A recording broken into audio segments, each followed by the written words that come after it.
a convenient place to start the discussion of any topic on in history is an understanding of of the subject or the topic itself. So I will first start. I'll begin the discussion of warfare and diplomacy in pre-colonial West Africa by trying to define the concept.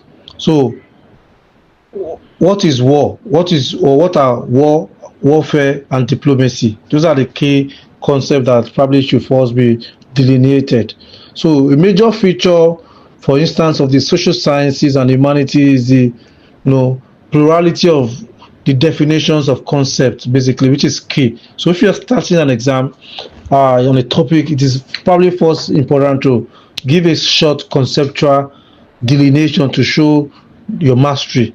All right. So warfare and diplomacy are there are no exception, as they have several definitions. All right. So among scholars and military practitioners of war, all right, for instance, military historians, all right, and diplomacy, like Hoffman Nickerson defines war as the use of organized force between two groups pursuing contradictory policies, with each group seeking to impose its own policy upon the other.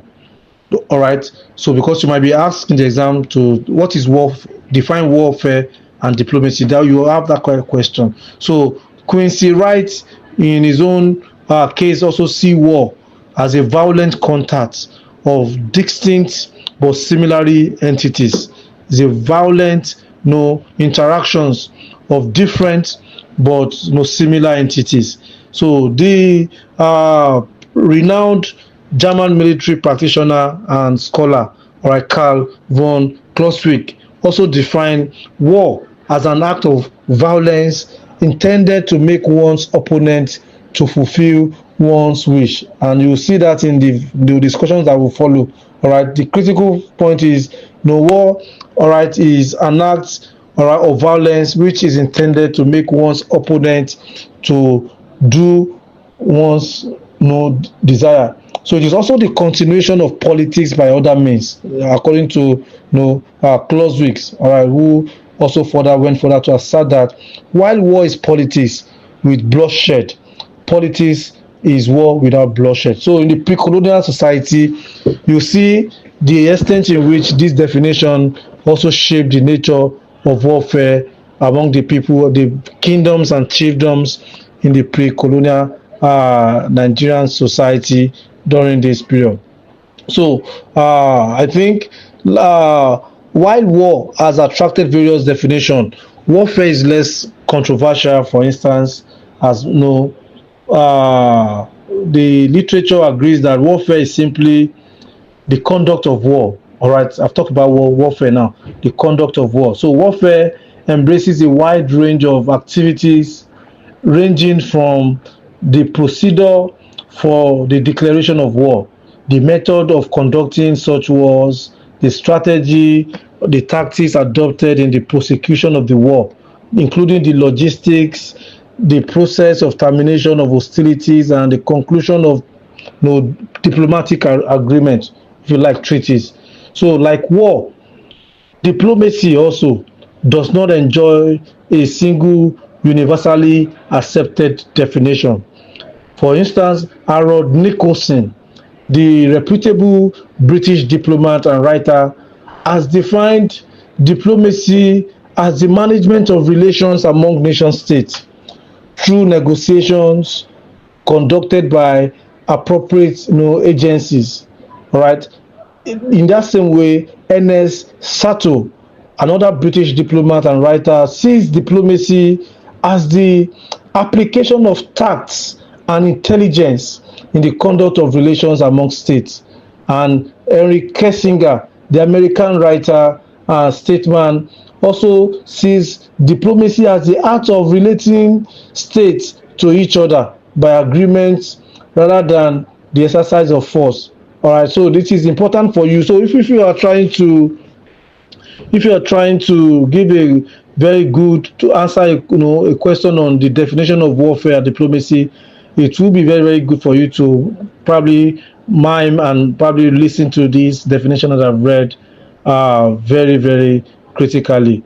So it is very important to master this definition. So warfare and diplomacy basically has been the two means of interactions among pre-colonial West African states, all right, since time immemorial, from time immemorial, all right. Just as the individuals cannot exist outside the state, states in the pre-colonial society find it difficult to exist in isolation.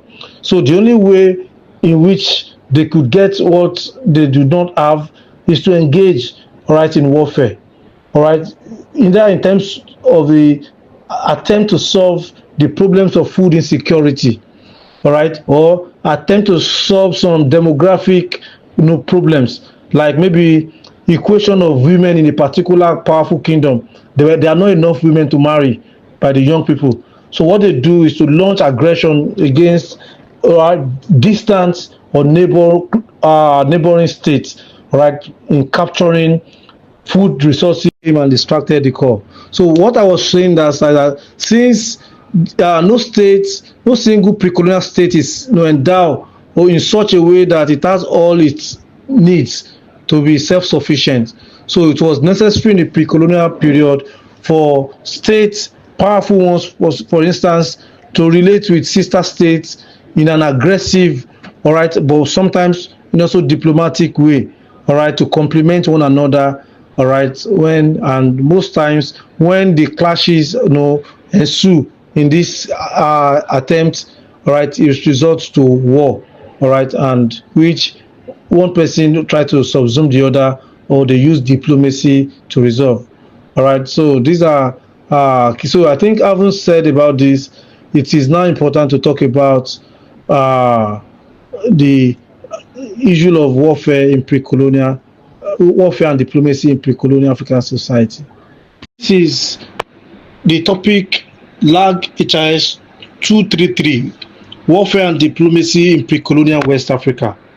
In understanding this, it is important to know the nature of West Africa kingdoms and chiefdoms in the pre-colonial period, the nature and characteristics of political organization in West Africa, in pre-colonial West Africa, determine the extent of warfare and diplomatic relations during this period. Each of the pre-colonial West African states were sovereign states in their own right. All right, they each possess its own government and constitution, and deployed its own military organization and sent it into battle in a way to expand the territorial jurisdiction of the kingdom. All right, so each of them, for instance, there was no Nigeria, there was no Ghana, there was no Ivory Coast as it is. All right, each of these within Nigeria, within what became known as Nigeria in the 20th century, there were a large number of ethnic nationalities, or what you can call today countries, all right, nations within what the Europeans marked as. So each of these nation states in pre-colonial period sought for expansion. In the process, they sought for trade, all right, and in the process of this trade, there were reasons for them to exercise their power influences over other people. All right, so the first key thing in understanding the nature of pre-colonial of warfare and diplomacy is that each of these entities were sovereign. They possessed their own government, institutions, constitutions, and deployed their own military organization, all right, to achieve their expansion. So potentially there were also the tendency for these pre-colonial African states to also want to expand, all right, the frontiers of their own states through other means different from militarism. All right. Of course, there were alliances and counter alliances among states. There were states which were weaker but sought defense from the powerful states, and in such a way, all right, that also represented some form of diplomacy. So there are quite a number of states, all right, which you cannot really define if you want to look at them. All right, most of these pre-colonial states are now demarcated or situated within what has become nation states, like in Nigeria, in Senegal, all right, in Futa Jalon, in Gambia, all right, in Niger. Most of these, for instance, in Nigeria, you will talk about some of the pre-colonial states where Oyo, for instance, you have the Kanem Borno, the Hausa states, okay, you have the Kanuri Empire, all right, you have the Ashanti in Ghana, all right, you have the Fante, you have the Mandinka, you have, all right, Dahomey, all right, in different parts of West Africa, and none of these are the nature of, the social organization of the pre-colonial Benin. All right, was also one of the fierce, one of the strongest pre-colonial entities. So each of these pre-colonial entities use alliances, all right, and they use the military might they possess to compel, all right, other states, all right, within their geopolitical environment to do what, all right, they would deem fit.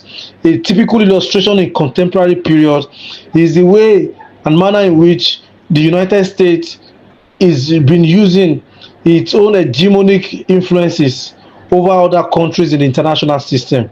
All right, you could see the way the US, all right, impose sanctions on states, all right, who are probably not aligning properly with US economic or strategic interests.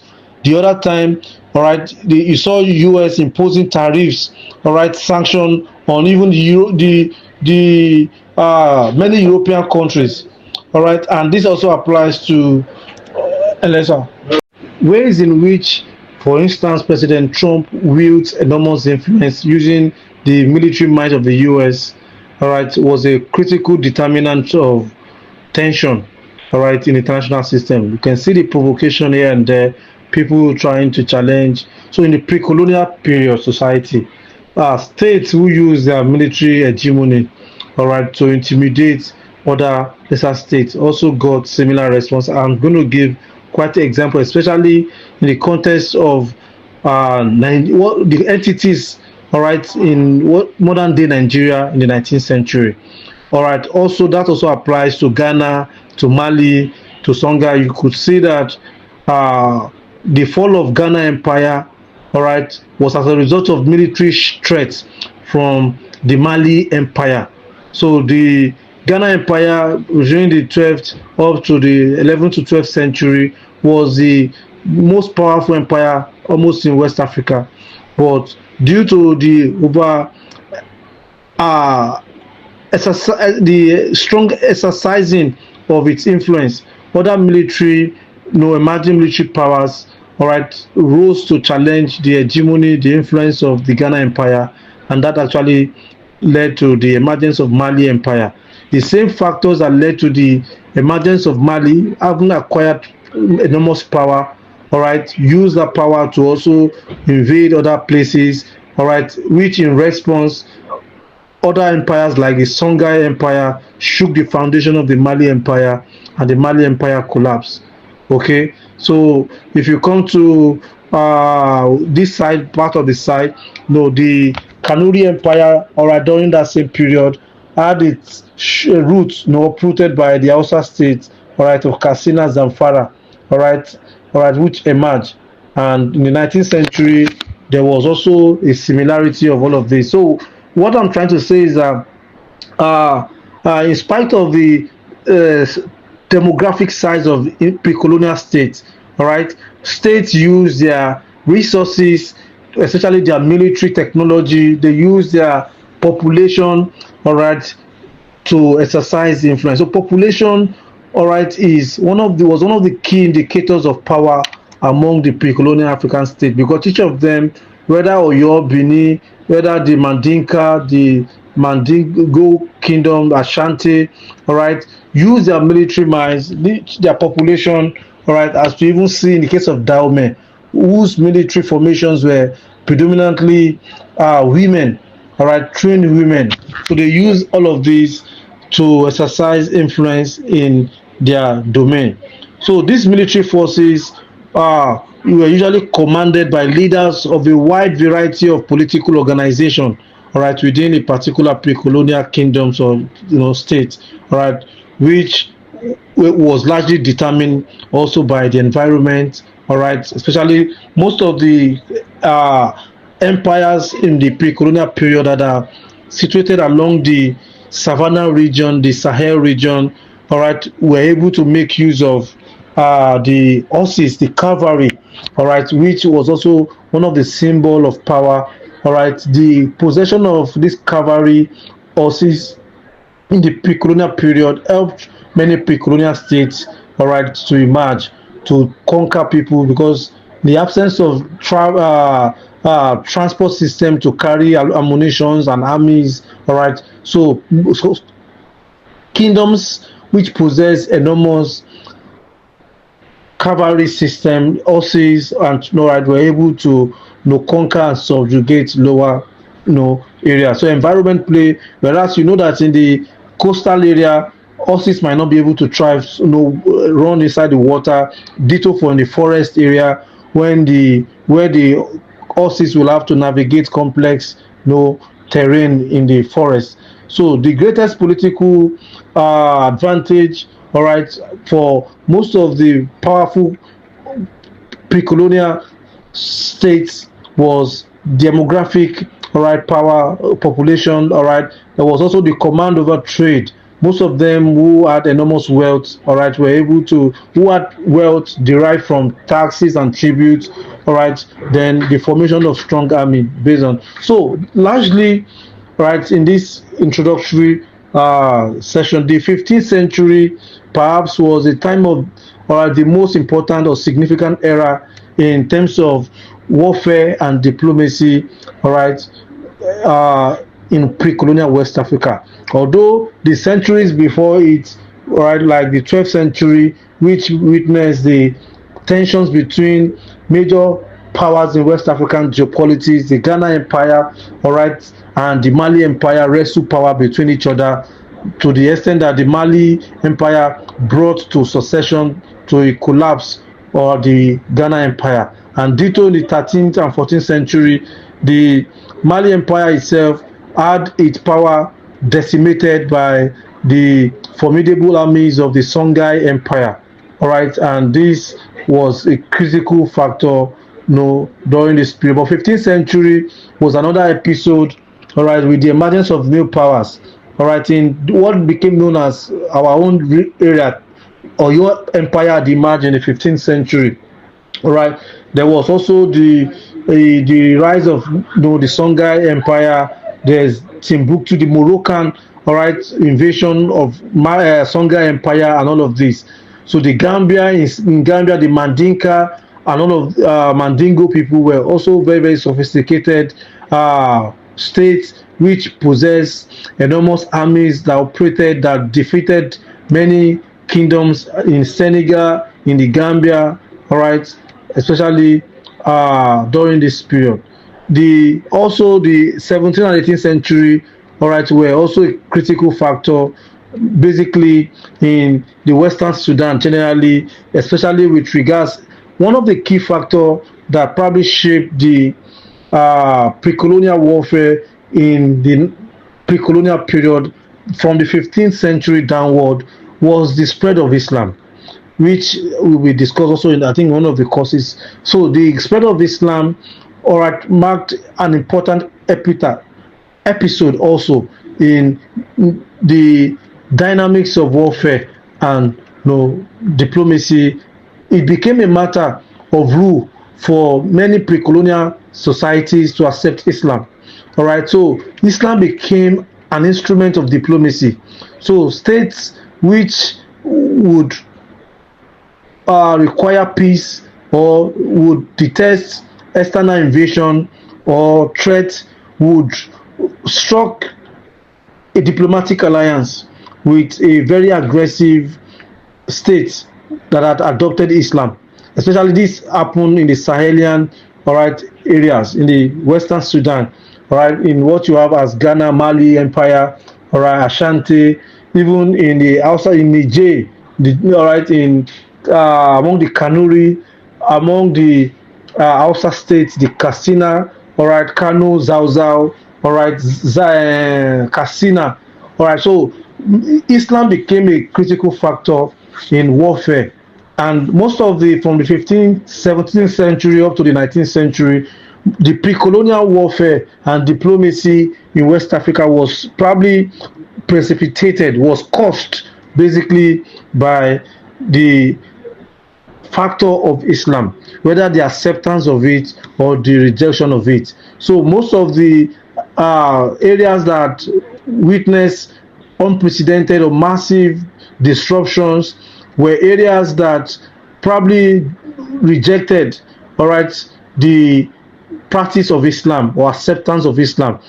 For instance, most of these areas in Hausa states in the 19th century, all right, witnessed strong turbulence as a result of invasion of other people, other empires who saw the need to purify Islam, to preach new Islamic model to people, all right, in other kingdoms. That was what led to the collapse of all the Hausa states, whether you talk about the Zamfara, Katsina, or you talk about the Kano, all right, and also by extension, the Kanuri Empire that collapsed. So the 19th century, as I'm going to still explain, was a catastrophic and devastating episode, all right, shaped by the rise of jihadism, all right, elements within the West African region, especially from the Futa Jalon, all right, which is in somewhere in Upper Guinea, the Guinea-Bissau, all right, the predominantly Fulani ethnic people, all right, saw the need to use their power and their influence to spread Islam, all right. So they use Islam as a tool to achieving diplomatic agreement for settlement and mobilization of their people. So that period saw, for instance, the the migration rather of many people, many Fulani, Islamic extremists from the Futa Jalon and Futa Toro, or a part of West Africa, into different parts, into Gambia, into Senegal, all right, into Nigeria, into Ghana, into Cameroon, all right. So this was a critical factor, and this brought many empires to their knees, including the Oyo Empire, all right, which is critical to be stated.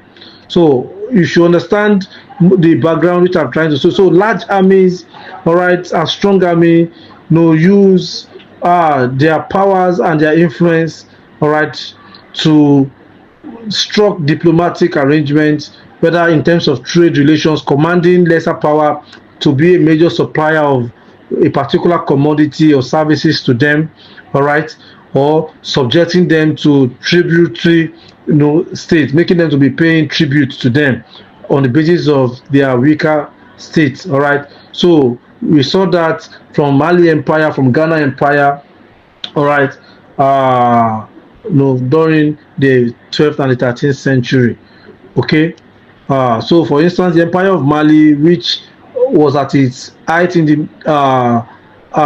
mid 13th to late 14th century, had controlled virtually all the lands west of the Niger Bend Valley, all right, the Senegal, the Gambia, all right. So, but ultimately, when due to incessant also shake up, all right, and responses against his aggression by other supposedly weaker states like the Songhai, the Mali Empire became weakened, all right, and the smaller units, were able to dominate most of the smaller chiefdom under the Mali Empire, all right, gain independence, and new sophisticated power like the Songhai Empire emerged, all right, came into being from all of this So this in this introduction that I've given, what is key for you to note and to emphasize, for you to understand, because there will be a question about the nature of warfare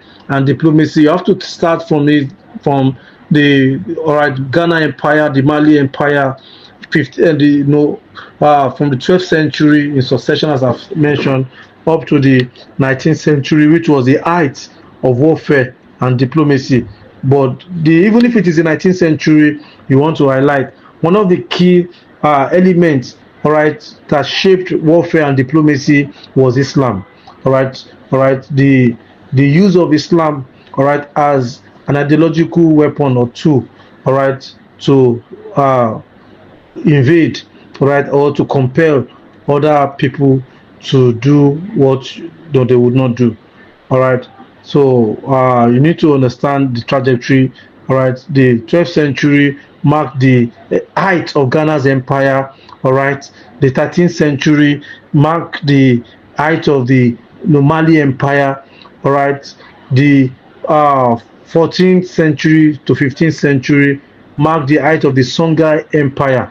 The Songhai Empire, which grew, all right, which emerged from the ruins of the Ghana and the Mali Empire, which was destroyed, all right, on the basis of one contestation, either for political power, political supremacy, for control of trade, all right, in the trans-Saharan route, or for the propagation of Islam, all right, and all of these. The 15th century witnessed again the rise of Songhai from the east, all right, along the Niger area, all right, down to the part of Mali, all right, and all right, some parts of northern Nigeria today. There was also the Fube dynasty, all right, in the 15th century, all right, in the Senegambia region and all of this. So by the 18th century, so the point to note basically also is that the like the modern states, all right, had recognizable interests basically, all right, during the pre-colonial period. Various pre-colonial states also had vested interests, all right, or threats, all right, to their existence. But in most cases, it is usually vested interests. So, which lured many pre-colonial states to embark, all right, on expeditions, basically warfare, all right, and the result of it was to compel weaker states to form diplomatic alliance with them, or in most cases to integrate most of these smaller states into their own political structure.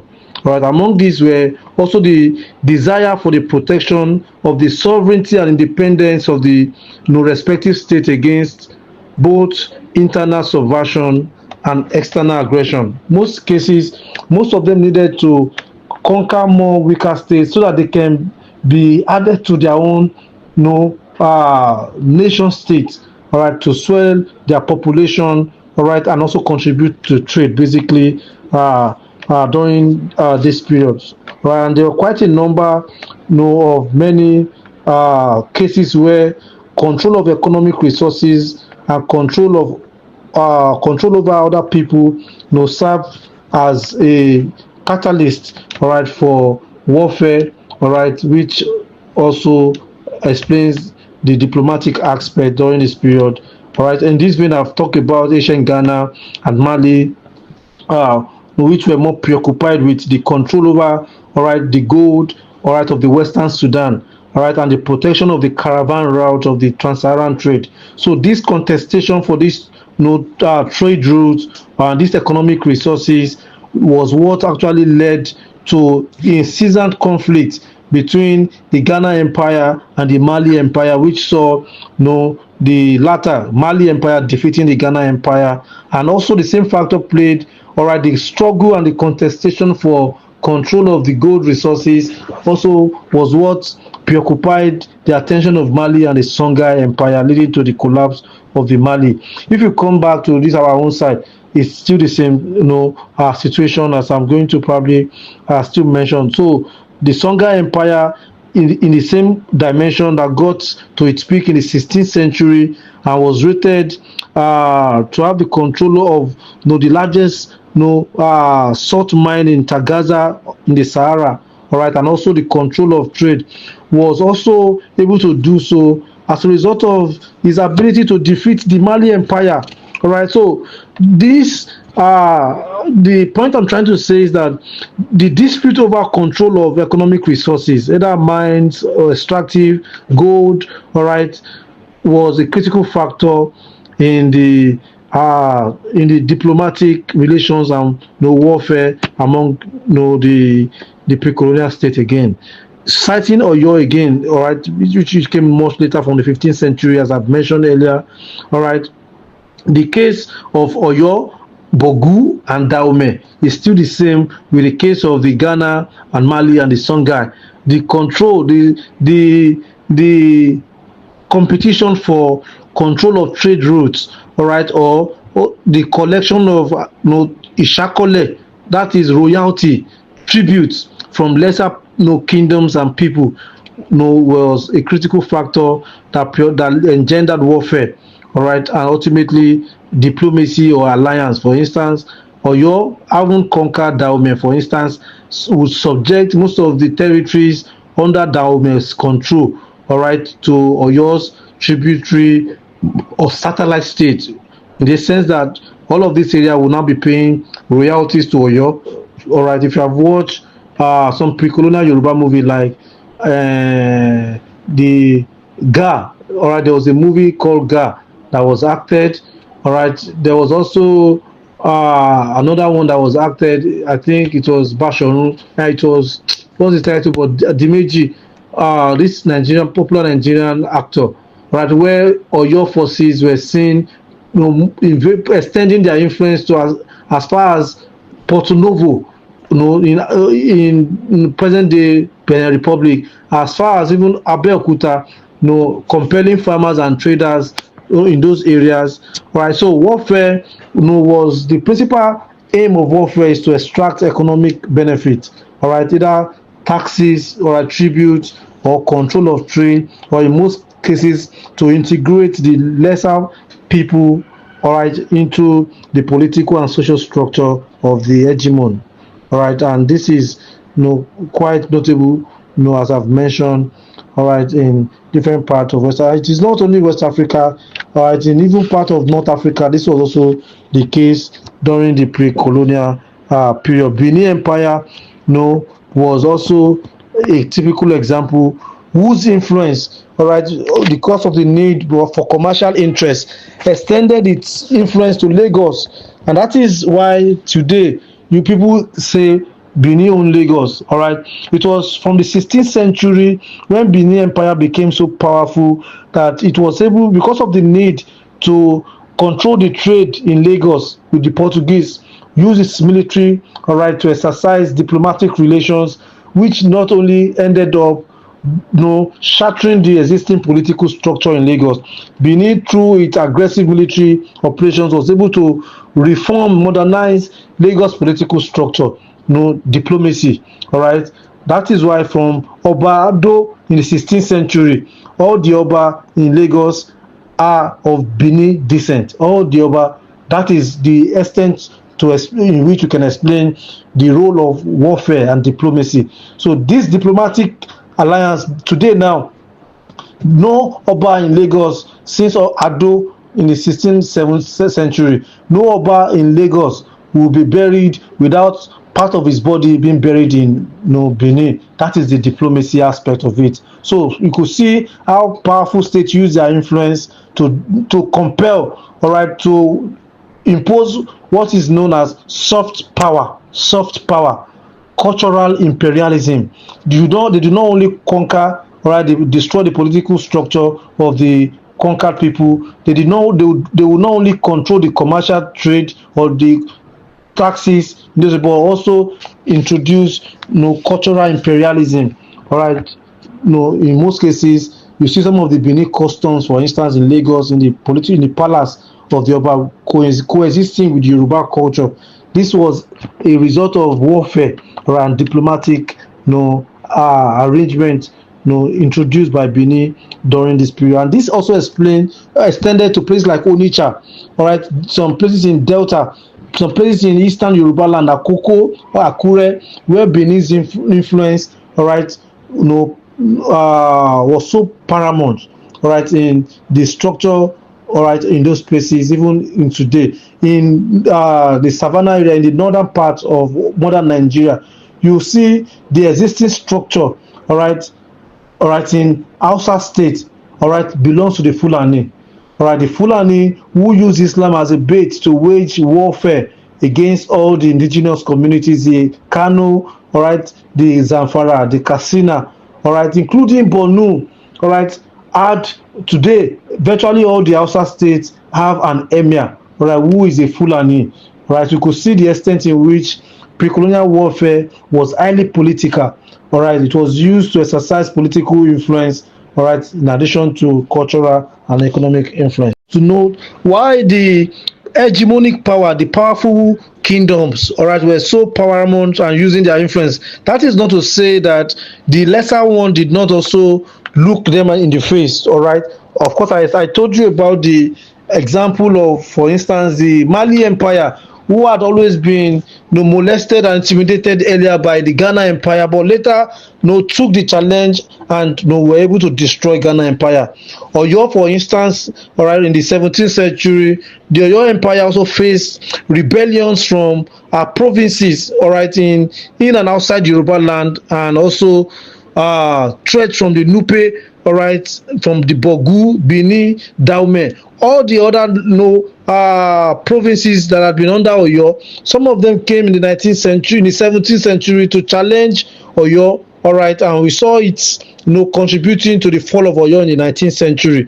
In other places such as Ashanti Empire, there was also threats from within the kingdoms, smaller entities, smaller kingdoms, all right, like the Akiem, all right, they remain restive against the Ashanti kingdom, all right, because of the domineering and overbearing influence of the Ashanti kingdom, all right. So some of these smaller kingdom, for instance, challenge the influence which the Ashanti Empire wielded over the major resources, especially in the coast, and all of this, played out dramatically throughout the 19th century in different parts of West Africa. Factor, all right, is that all this pre-colonial in warfare and diplomacy, the critical factor is that the pre-colonial African kingdoms and chiefdoms developed elaborate military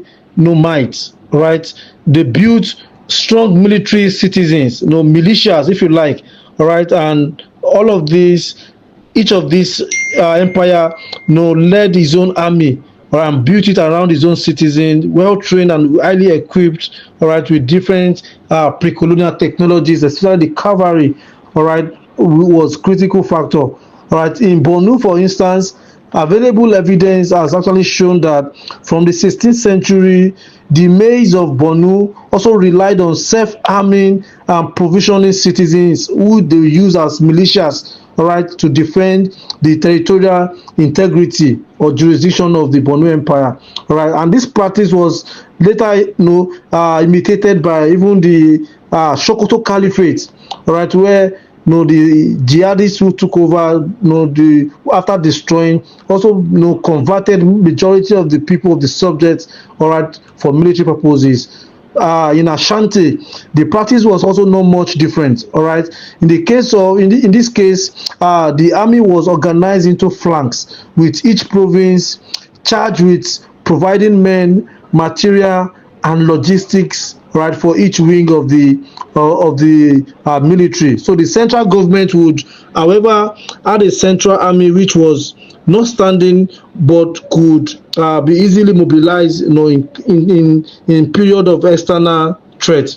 So unlike most part of West African states, foreign arms and ammunition played very significant role in the Ashanti army, all right, as the empire's access to firearms, for instance, considerably aided expansion because of the proximity which Ashanti Kingdom enjoyed. All right, it was a state situated by the Atlantic, all right, just as Lagos. So this actually from the 50 had helped enable her to acquire European, foreign arms, which was used, all right, to embark on, military aggression. The same with Benin, because of the access which Benin had, with the Portuguese through, first through Bonny, then later through Lagos, helped Benin Empire to become, the major power, right, in that geopolitical region. So the small state of Dahomey also built a very strong army that was also partly standing and partly, based on citizens, militia. Dahomey was, for instance, was able to develop an army that was well drilled and of a numerical strength of about 13,000 men and 3,000 Amazons, women. The Amazons were the women. All right. So the Dahomey army was divided into 50 units, for instance, under a commander. And in time of war, the chiefs, were to recruit up to 2,000 men, who were expected to be armed, all right, locally, all right. And this was the structure among the people during the pre-colonial period, and it made most of these pre-colonial entities very strong and very formidable. So another remarkable feature of pre-colonial military warfare system was that while the firearms was of some advantages to some African states, especially in intra-African conflict, it was entirely useless in all cases against the African foes, with the exception of Ethiopia. For instance, Dahomey, Ashanti, all right, the Futa Jalon only enjoyed some little advantages in relations to their African adversary. All right, but when it came to facing external, invasion like the Europeans, most of them could not, engage in this kind of warfare as a result of the nature of the technology at their disposal. So they couldn't probably engage much decisively with the external aggression like the Europeans. So this is the nature, right? So the level of technology available to the pre-colonial society also was a determinant factor of the success they achieved with regards to their militarism during the period.